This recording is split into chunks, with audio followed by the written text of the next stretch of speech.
O treinamento cognitivo, a gente usa como tratamento, tá? Então, vamos lá. A avaliação neuropsicológica, ela viria como um diagnóstico. Você usa para diagnosticar tanto os transtornos da ordem mental, né? Os psicológicos, psiquiátricos, quanto os cognitivos. Então, eu consigo fazer um diagnóstico de Alzheimer, de Parkinson, eu consigo fazer um diagnóstico de TDAH, eu consigo fazer um diagnóstico de algum transtorno outro de aprendizagem, como dislexia, descalculia, disgrafia. Então, eu viria para avaliação para descobrir o que eu tenho. E aí, depois, qual que é o direcionamento que eu dou para isso? Se for um transtorno de ordem emocional, psiquiatra e psicoterapia. Se for um transtorno da ordem cognitiva, aí vai ser neurologista e um neuropsicólogo. Que aí a gente vai fazer o que a gente chama de treinamento cognitivo. Eu vou melhorar as minhas funções cognitivas por meio de uma ferramenta. Então, hoje existe ferramenta específica para aumentar a nossa memória operacional, a nossa capacidade de raciocínio, o nosso raciocínio fluido, a nossa capacidade atencional, todas as atenções concentradas, alternada e dividida, aumentar o nosso raciocínio lógico, a nossa velocidade de pensamento. Então, você vai trabalhar com a neuroplasticidade. Você vai para uma academia cerebral. Nossa. E serve também para quem quer melhorar a performance cerebral de modo geral. Não tenho nenhum transtorno. Eu posso fazer treinamento cognitivo? Pode. Porque do mesmo jeito que o Paulo Musi continua malhando e ele, né, mantém os músculos ali, não sei o quê, e ele consegue crescer ainda mesmo já sendo enorme, aquela pessoa também pode frequentar a academia e melhorar, sem transtorno. Então é uma academia mental. Eu gosto de usar essa analogia. E eu sou a personal. Então, ficar lhe orientando. Eu tô junto com a pessoa o processo todo. Como que seriam esses exercícios mentais? Como é que funciona isso, assim? Um exemplo. Você lembra dos Gênios? Do jogo da estrela que acendia uma luzinha, apagava e... Memorizar, jogo da memória. Esse trabalha atenção, por exemplo. Por quê? Porque você tem que prestar atenção na sequência. Quando você recebe uma numeração, uma sequência numérica, e você tem que falar de novo aquela sequência, você está trabalhando memória operacional. De trás para frente, memória operacional. Quanto você tem hora para clicar nas coisas, você trabalha o controle inibitório. Ou seja, você não pode ir antes. Você tem que esperar o tempo. Com isso, você trabalha a sua ansiedade. E dessa forma, você vai trabalhando ali as suas funções com joguinhos. Então, é igual um joguinho de computador, né? Só que um jogo feito por neurocientistas com validação científica, então muito estudado, muito validado em vários países diferentes para que você melhore o seu desempenho cognitivo. Legal. Quando a gente joga jogo da memória, parece bobeira, mas você está treinando memória. Quando você está fazendo café, você está treinando planejamento, porque tem sequência, começo, meio e fim. Então, na verdade, manter esse movimento também é uma espécie de exercício, né? E a diferença, só um minutinho. A diferença que a gente tem no treinamento cognitivo é que, por exemplo, quando você faz café, você treina planejamento, né? O tempo todo a gente está usando a cognição. Só que aquela sequência acabou. No treinamento cognitivo, conforme você vai evoluindo, ele vai aumentando o nível, igual um jogo normal. Isso faz o seu cérebro se desenvolver. Por quê? Porque a neuroplasticidade, ela depende disso, né? Tanto que pessoas com alto QI, elas têm áreas cerebrais maiores no exame de imagem, porque elas desenvolvem mais.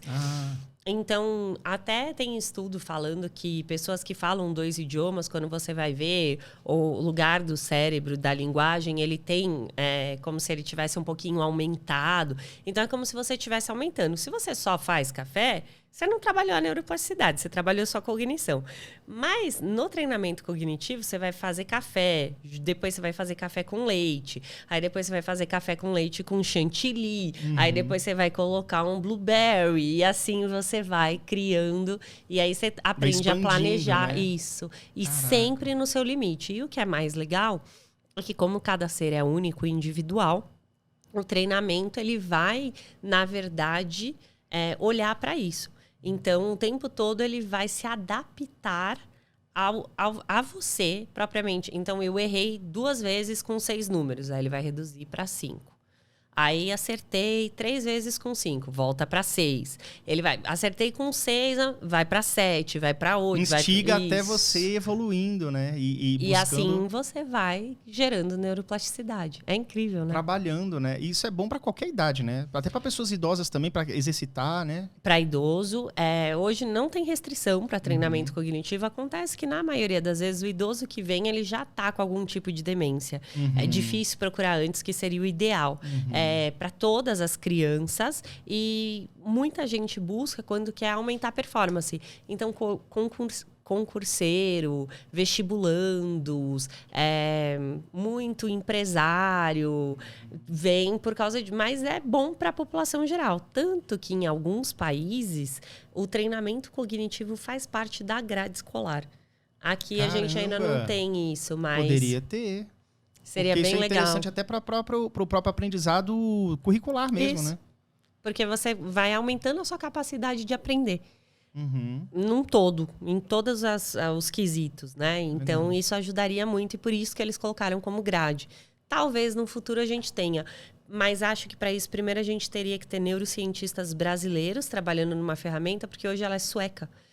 Então, a gente paga ela em dólar, e talvez para as escolas não particulares colocarem isso, ou até as particulares, né? Os pais falam, nossa, mas não, vou ter que pagar mais tanto de mensalidade só para o meu filho fazer não sei o quê, pesa no bolso, né? Tem que nacionalizar um pouco essa questão, né? Essa tecnologia, né? Para poder...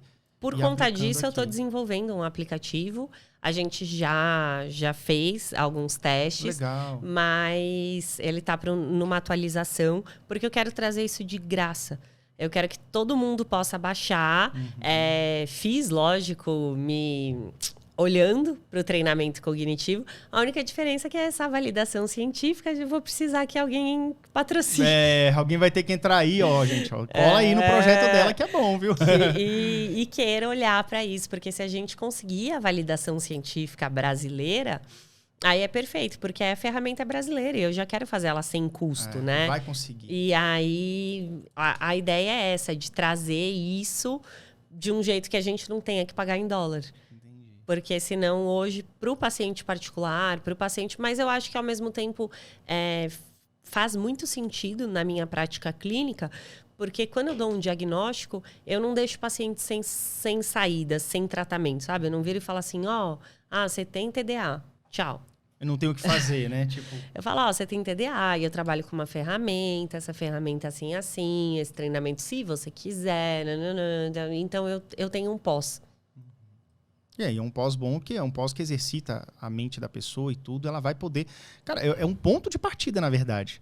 Porque tem gente que tá com o seu cognitivo, até por várias questões mesmo de ambiente, do tipo assim, esse cara é imprestável, então coloca ele ali naquele cantinho, acaba não exercitando, é uma bola de neve negativa, assim. Aí tem gente que faz muita repetição no trabalho, né? Tem muito trabalho que repetitivo, não te exige muito, né? Eu assim, acho muito ruim isso. Eu vejo todo dia, eu chego, eu faço a mesma coisa, então assim, eu não treino outras habilidades. E de certa forma, no treinamento você treina todas. Então, você vai exercitar áreas que não fazem parte do seu dia a dia. E isso é muito legal.